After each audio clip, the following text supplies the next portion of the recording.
Coming up on the program, we are back at Loud and Clear Studios with Melanie A. Davis and the Madness. Stay with us.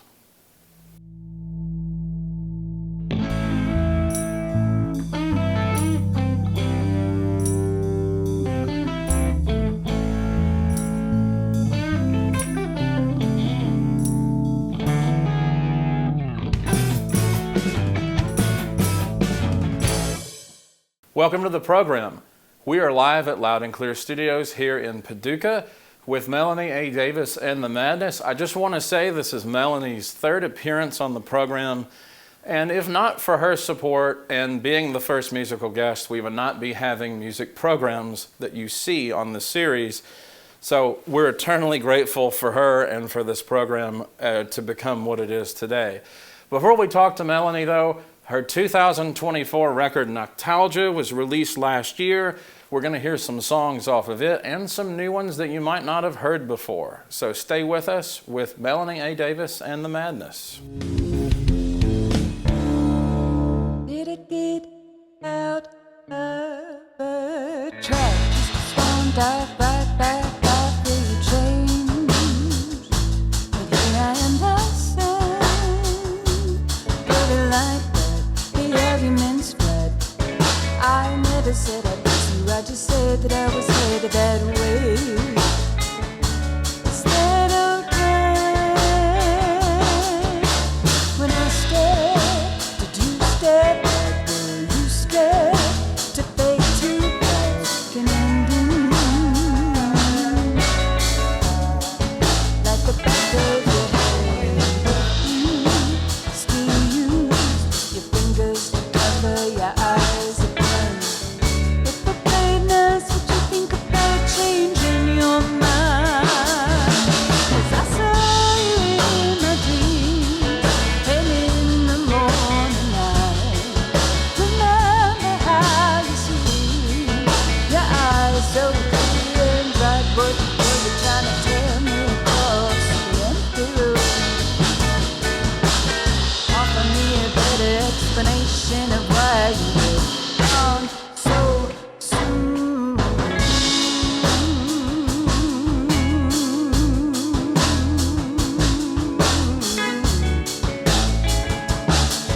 Did it get inside my head again? Maybe was the problem here, maybe did oh, I wasted all my time. Putting aside my feelings of pride, I guess you never said you missed me, you just said that you were headed that way. And I said okay. And I said, did you step back? Were you scared to fade too bright? Can undo like the back of your head. Still use your fingers to cover your eyes again. If I played nice, would you think about changing your mind? 'Cause I saw you in my dreams, and in the morning light. Remember how you see your eyes so clear and bright. What were you trying to tell me across the empty room? Offer me a better explanation of why you've gone so soon.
was a young girl, my mom and daddy took me to Tinseltown.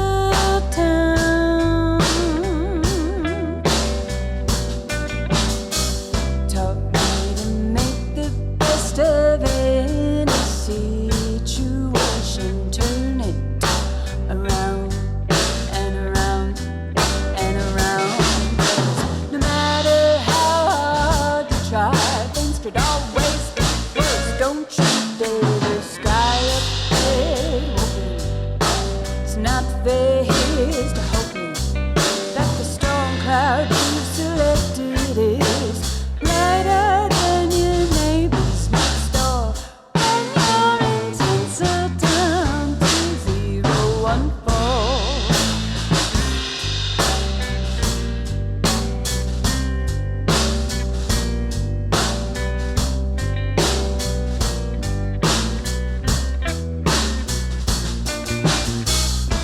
When I was still in school, a star by day, at night a fool in Tinseltown.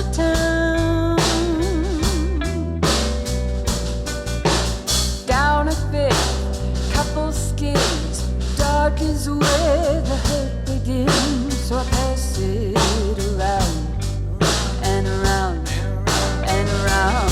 'Cause no matter how hard I try, things always got worse. So I bear the sky up there open, standing there choking on the weight of your shyness, serving as a means to an end. Because in Tinseltown you don't have any friends.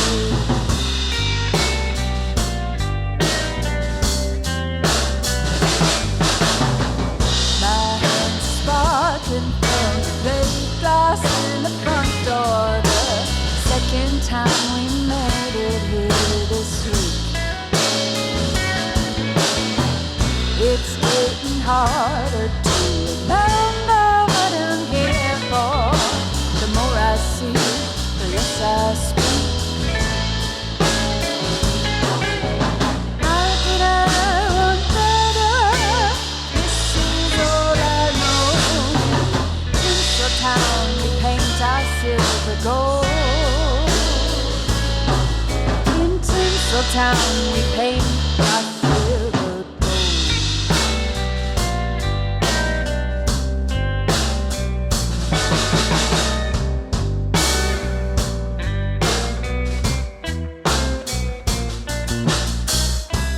Even the best intentions seem to find their way back to Tinseltown.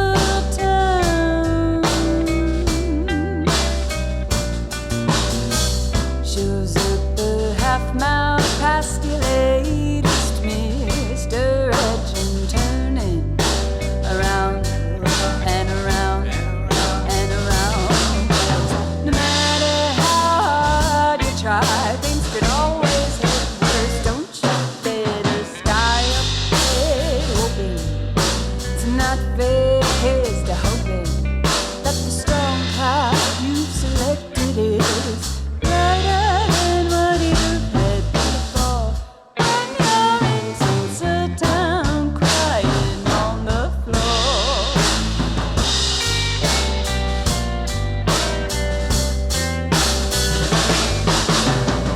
My hands sparkling from the plate glass in the front door. The second time we made it here this week.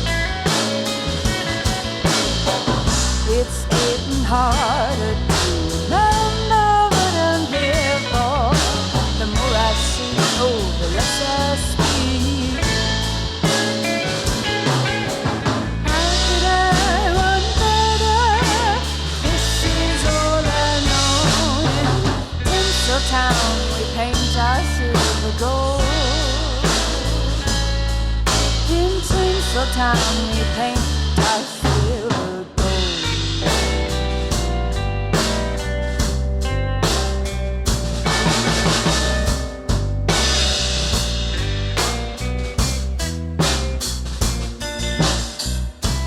Those willing to wait, there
your cheeks, coming back these days. Was that from when I left you?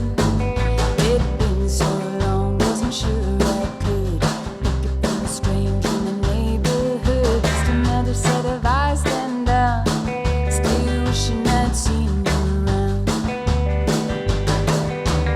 Told me that the story makes it all worthwhile, the fire in the bag that it gave.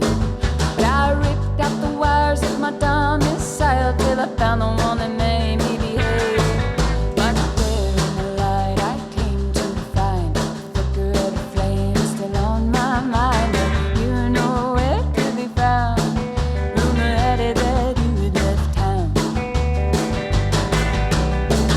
Maybe seeing it could change things, maybe it could not.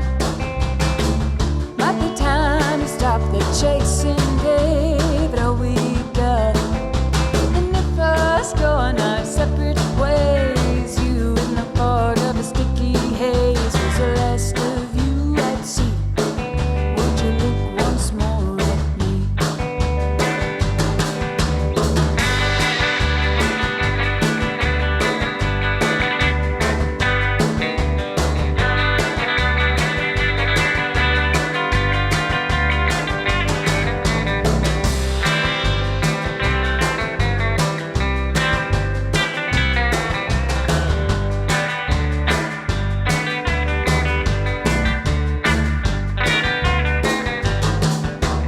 Every time I look for you, more of you's gone, and I worry I am too.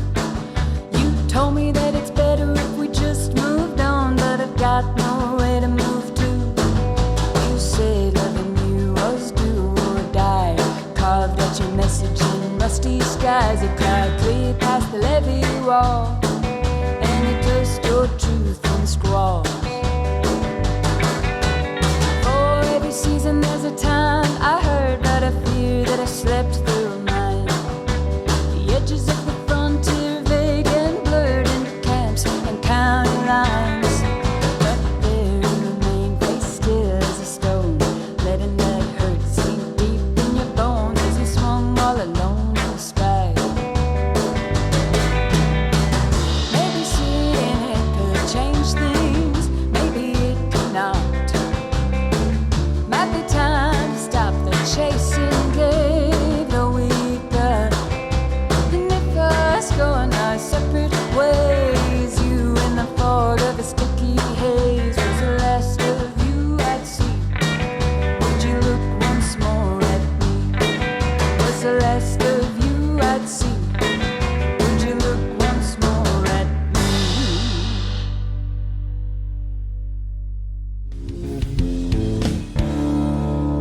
And we're back. Joining me is Melanie A. Davis. Melanie, welcome back. Thank you so much for having me back. It's been probably 2 years, I think, now since you came on for Honey Locust, I suppose. Yep. So we're back with another album that came out last year, Noctalgia. Folks they know about your background because they've watched this show before, but I want to jump right into this new album. So it came out last year, and this is the first time that you've recorded with the full band, The Madness, right? So Yeah. Can you talk about the band? Who's in it? Of course. So on lead guitar is Fate McAfee. On bass is Tom Davis, and drums is Brian Moore. Very, very lucky to have that band. So Tom and Brian live in Columbus, Ohio. They're both gigging musicians up there, and every so often, at least a few times out of the year, I get to tape them from their homes and go record an album or go on the road, and they're crazy enough to do it. So that's And it cool. truly is a family band too, right? It is, yeah. So Fate's my husband, of course, and Tom's my brother. Yeah, that's probably, it's got to be such a cool experience, not just to travel on the road with them, but to perform with them and record and rehearse and everything too. It probably flows really well, and I assume you're all very comfortable with each other performing. Yeah, I was really excited to have an album finally that Tom was also playing and singing on.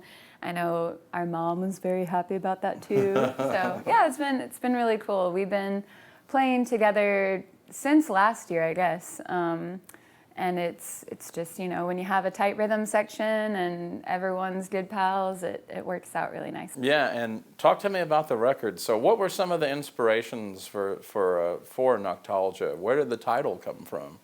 The title came from astronomy.com.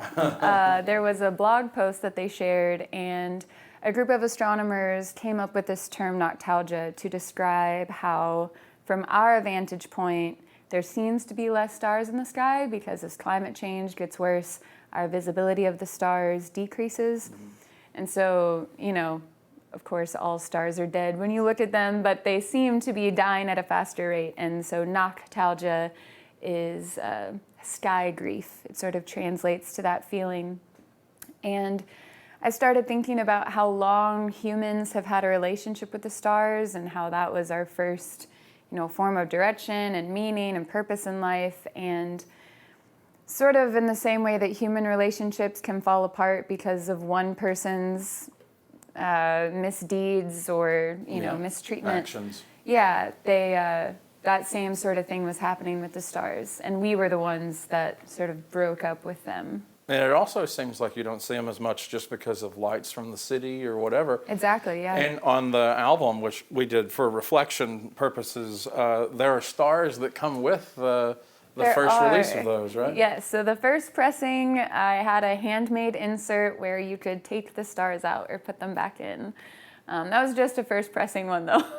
I used a lot of Mod Podge, turned my home into a place that needed a hazmat suit. There was so much aerosol spray going in the house. But yeah, that was a fun thing to do because that's my first vinyl. I've never pressed anything to vinyl before. Oh, so this was the very first one. Yeah. I have the stars. They're just not here. I have the first edition. You should get one too if there's still any left. I know they're limited supply now. That's true. Can you talk about some of the songs that are on the album? I know one of my personal favorites, which you've heard me say many times, Golden Lasso is one of my favorites. I know there's a story behind that one. Can you share that one? Yes, I'd love to. So I was listening to an NPR story. Think I was working, so it was probably 1A. And there was a mother and a son doing an interview together, and the son had started this LGBTQ outreach program, and he was sort of talking to the interviewer and his mom at the same time about how when he was in high school he was closeted, and of course that was a really awful experience to have, and so he struggled with his mental health a lot, and he was talking about how every time things just got to be too much, and he wondered if maybe he shouldn't even be around anymore. That he would think of his mom, who knew him for who he was and still loved him, and he said it was like this golden lasso pulling him back, and that when he decided to start this outreach program, he wanted to turn that lasso into a net to help other people. Oh man, that's so cool. I was just bawling like a baby listening to it. So that's what Golden Lasso is about. Conversations like that on 1A that can be inspirations are always very heartfelt. Yeah. Tinseltown too is another one that I wanted to ask you about. That is such a unique song, and I love it. I mean, thanks. You all played it earlier, and it was. You just found yourself bopping to it in the control room. So can you talk about that song, maybe inspirations for where that came from? Sure.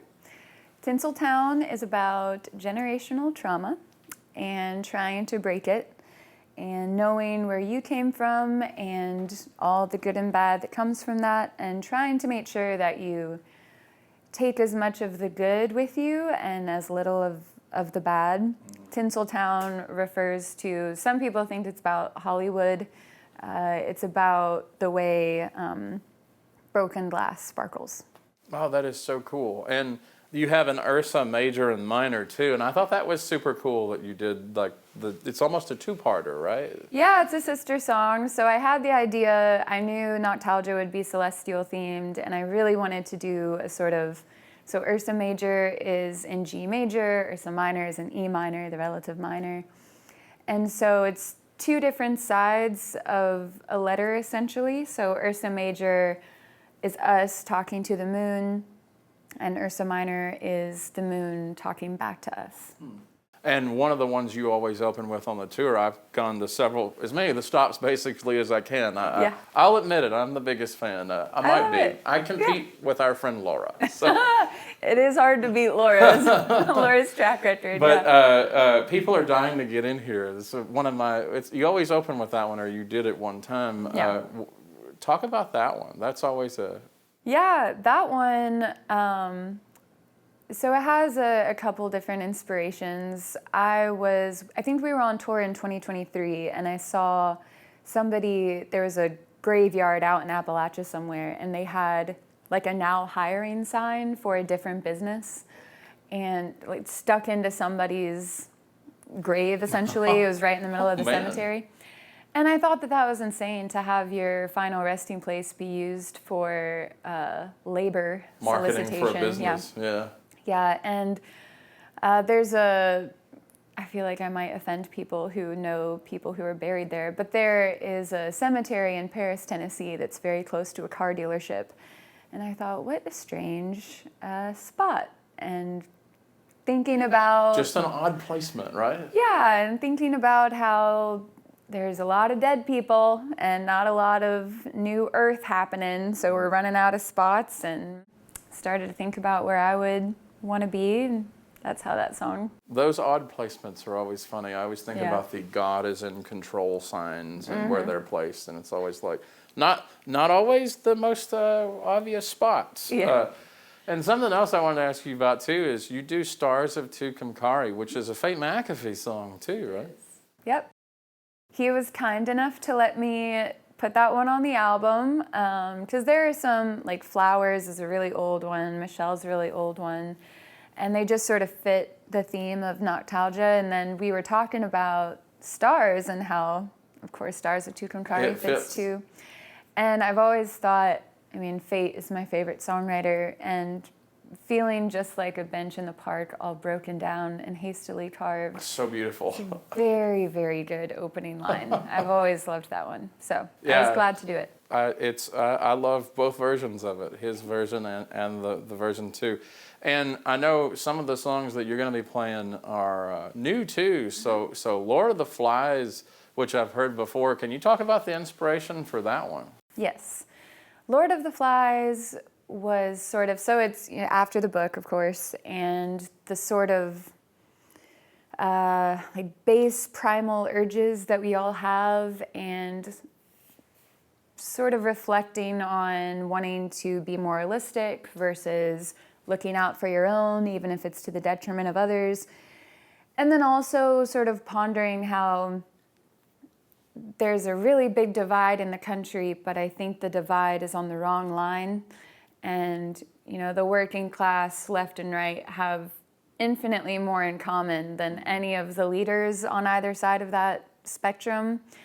And just sort of thinking of that, the chorus switches to sort of be like, I wish you could really see it from these people's point of view in a way that if it was you and yours, you would probably understand, but it's just so easy to get wrapped up in identity politics. And it seems like I'd heard it said 80% of people agree on 80% of the things. It's the other 20% that the powers that be use to divide the rest of us. And I think that rings true very much. It has a very contemporary feel. I remember the first time that I heard it, I was like, oh, that feels today, Thanks. What about some of the other songs we're going to hear? You want to talk about what folks can expect to hear next? Of course. So there's another song, Party of the Millennial, and that one is sort of, I've talked with folks about this before, it can sometimes feel like you're coming in at the tail end of a good time. How you grow up and you think about what life is going to look like when you're an adult, and suddenly you look around and it's not there anymore. And whether that's an illusion because you were young and didn't know any better, or because things are getting worse, I don't really know. I sort of talk about that in the song too. But Party of the Millennia, Party of the Millennials, a little play on words. And On the Vine is just a good old breakup song, disrespecting your partner and sort of letting it fester and rot until the relationship just ends. All the drama involved, yes. Yeah. And then Dead-Eye Dick is a lot of fun. It's a rocker, for sure. Yeah, it's one of my favorites. I really enjoy it. Thanks. That one was about a specific individual who just really sort of tried to come after a strong community, and it didn't work. And Dead-Eye Dick is a reference to a Vonnegut novel where the guy didn't mean to shoot somebody, but he did. Mm-hmm. And I was sort of thinking about that guy flinging accusations and really trying to ruin good people's lives for no reason. And other than maybe for their own entertainment. Yeah. So that's what that one's about. And you recorded Nostalgia here at Loud and Clear, right? With Shelby Preckless. That's right. The legendary Shelby Preckless. We thank one and him only. for the space and for allowing us to do this, of course. So these songs that you're going to be playing next, are they for an upcoming record? What do you got on the radar? Yes, so we're recording the next one here at Loud and Clear. It's going to be called A Beautiful Day on the Troll Farm. It'll be a little more political. I feel like Nostalgia was a little environmental, and this one will be more political. A lot of bangers. It's funny because before Nostalgia there was Honey Locust, and so that was a sort of solo acoustic album. We tracked different parts and everything, but that was just Fate and me at our house studio. And Nostalgia seemed so upbeat and full, and now that we have these new songs with the band, like, man, Nostalgia's kind of a chill, slow burn. This next one's really gonna be in your face. And so. the tour, no doubt, will be exciting for that as well. Yeah. That'll be next summer. We'll push that one. Well, that sounds exciting. We're going to get back to some more music in just a second. We'll be back with Melanie A. Davis and the Madness for some more songs. Maybe you haven't heard some of these before.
The princes think they're gods. I think all there is to think is the sinking of our odds. No, I don't care for you. You don't care for me.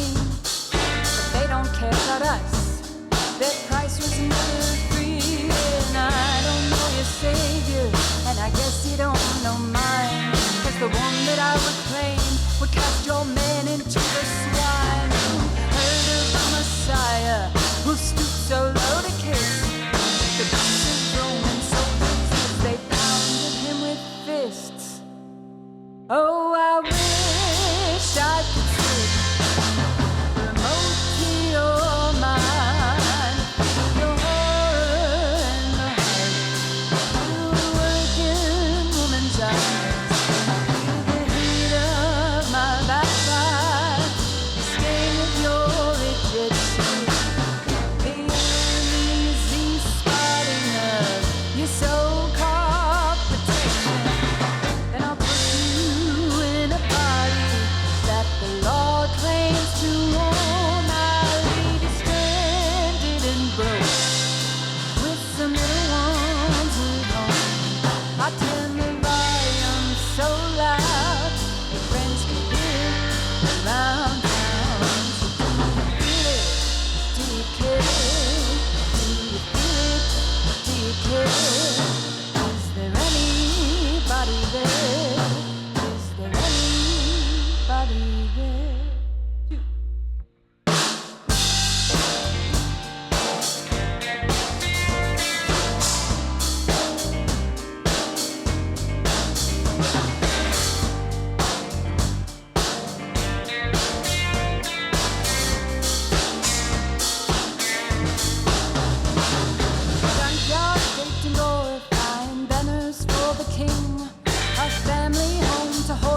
by the Lord of finer things. No, I don't care for you.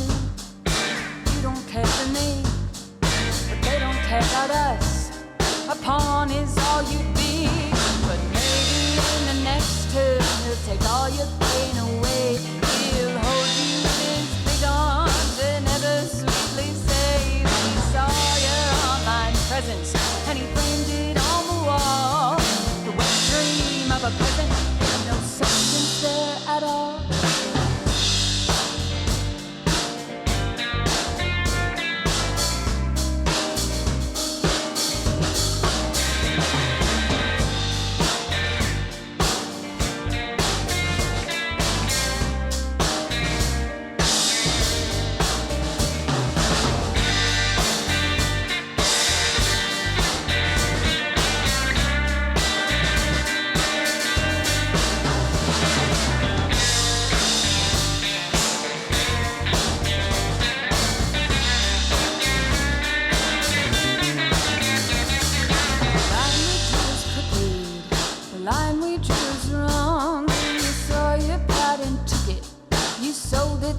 Song, oh, to who it is.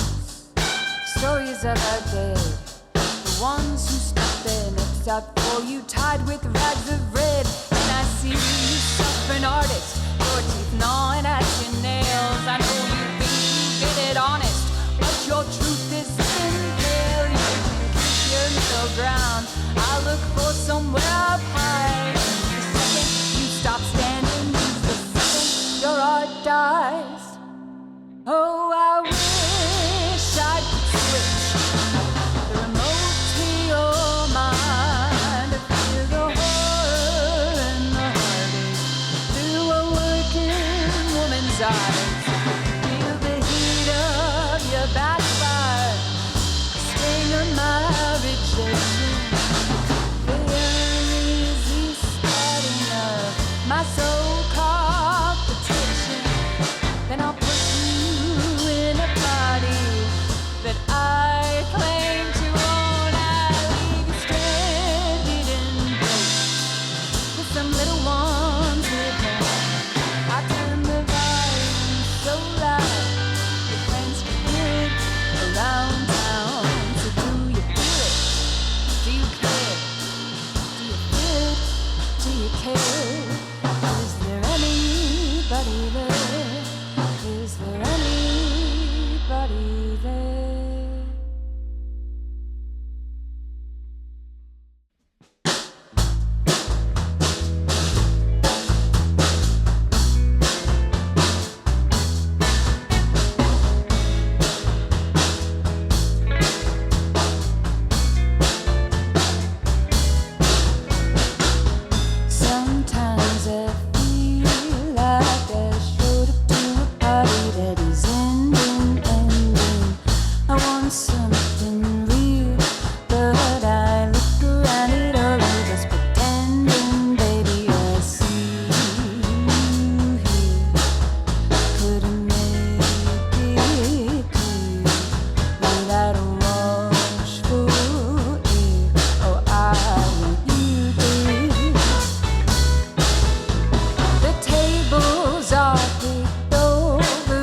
did you save mine?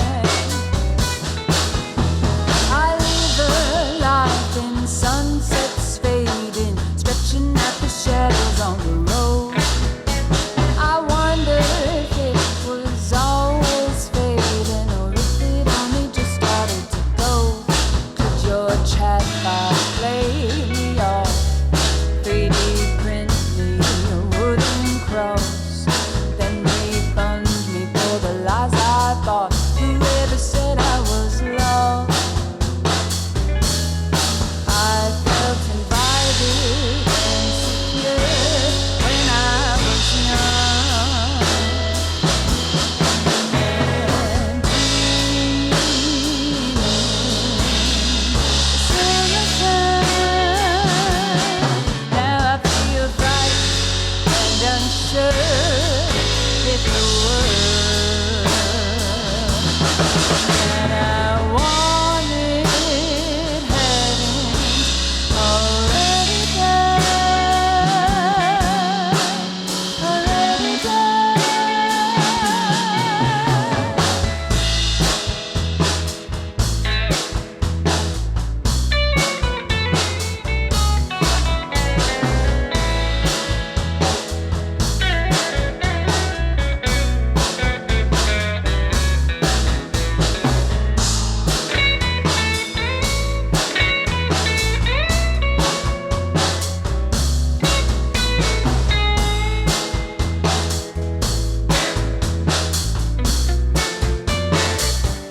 well, I'm going away. My feelings were defeat. You left riding on a line. A miserable excuse for wasting my time. But that never occurred to you. You never seem to mind me. Live between the moments until the last one died.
And we're back. Hope you enjoyed all that performance there from Melanie A. Davis and the Madness. Melanie, thank you so much for coming on the show. I cannot tell you how much I appreciate you, your friendship, the friendship of the whole band, everybody. It means the world to me, and we've been wanting to do this for a really long time. Yeah, we were excited to make it happen. So thank you for having us. Oh man, the pleasure is all mine. But anytime you want to come back and play the next record, we will do it for sure. So, but thank you again for coming on the show. Thank you. That was our show. Thanks to Shelby Preckless at Loud and Clear Studios here. Thanks to the Paducah 2 team at West Kentucky Community and Technical College. Thanks to Grady Ring and Andy Dew for making this all possible. We could not do these kinds of programs without folks like them and without folks like the team at Paducah 2 or artists who are willing to come on the show like Melanie and the Madness. So thank you all for watching and hope you'll join us next time.